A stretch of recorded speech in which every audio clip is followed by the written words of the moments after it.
Fala, sexto ano, tudo bem? Bom, a aula de hoje a gente vai falar sobre placas tectônicas. A gente ainda está dentro dessa esfera do planeta, né? A gente começou entendendo o que seriam as camadas, as esferas, como ele se formou, e agora a gente volta para a parte interior do planeta para entender movimentos que acontecem na parte exterior do planeta. Bom, as placas tectônicas, elas são grandes blocos rochosos semirrígidos que compõem a crosta terrestre. A Terra divide-se em 14 principais placas tectônicas, as quais se movimentam sobre o manto de forma lenta e contínua, podendo aproximar-se ou afastar-se uma das outras. Lembra lá quando a gente estudou as camadas da Terra, que a gente viu crosta terrestre, manto, núcleo? O manto ele está aqui, ó. A crosta é a camada exterior e o manto é a camada abaixo da crosta. Qual era o principal componente do manto que a gente viu? O magma, né? Então, o magma é aquele componente, aquele material que quando o vulcão entrar em erupção, ele vai liberar. A gente vai ver nas próximas aulas como que o vulcão entra em erupção. Mas isso que vocês têm que ter em mente. Bom, esse desenho aqui explicando as placas tectônicas e como elas se movimentam, perdão. Na próxima aula a gente também vai ver isso. Está em inglês, mas você só precisa acompanhar esse desenho para entender o que são essas placas tectônicas e a importância que elas têm. Bom, a crosta a gente viu que é a parte sólida e também líquida do planeta, porque ela vai pegar a superfície terrestre, mares, lagos, rios e etc. Então aqui nesse desenho a gente tem aqui a crosta, logo abaixo o manto, sendo representado aqui pelo magma, né? E essa parte aqui, ó, são placas tectônicas.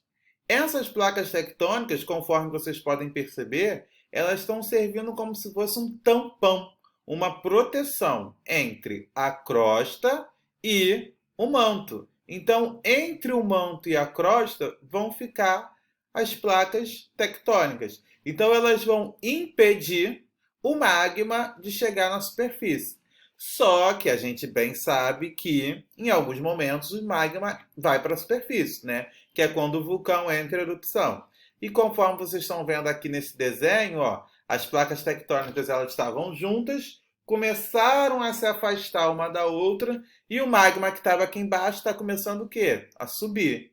Então, grava esse momento aí, a gente para por aqui, mas isso é o que precisa acontecer para um vulcão entrar em erupção. Mas por enquanto a gente não vai se atentar a isso.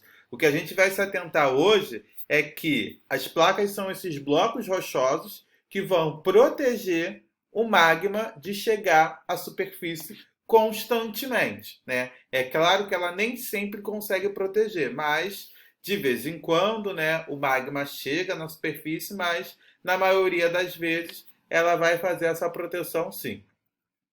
Bom, existe uma coisa que a gente chama de teoria das placas tectônicas. Lembra lá daquele cara, o Wegener, né? Que descobriu que antigamente era só um continente chamado Pangeia? Foi através dessa teoria, com a teoria da deriva continental, que ele afirmou que a Pangeia existia, né? A teoria da deriva continental foi a teoria falando da Pangeia. E aí a teoria das placas tectônicas foi a teoria comprovando que as placas tectônicas geram o quê? O que fez a Pangeia se separar que a gente viu? Isso mesmo, os terremotos. Então, a teoria das placas tectônicas foi a teoria comprovando a existência de terremotos e que esses terremotos, né, essas placas tectônicas se movimentavam, movimentando a superfície terrestre e causando esses terremotos. Esses terremotos, de maneira muito intensa, fez com que a Pangeia se fragmentasse, ou seja, se separasse e formasse os 6 continentes que a gente tem hoje. Bom, o mundo ele não é todo composto por placas tectônicas. A gente tem placas tectônicas em locais específicos. Por exemplo, Brasil é um país que está fora do limite de placas, né? Fora dessa área de placas tectônicas.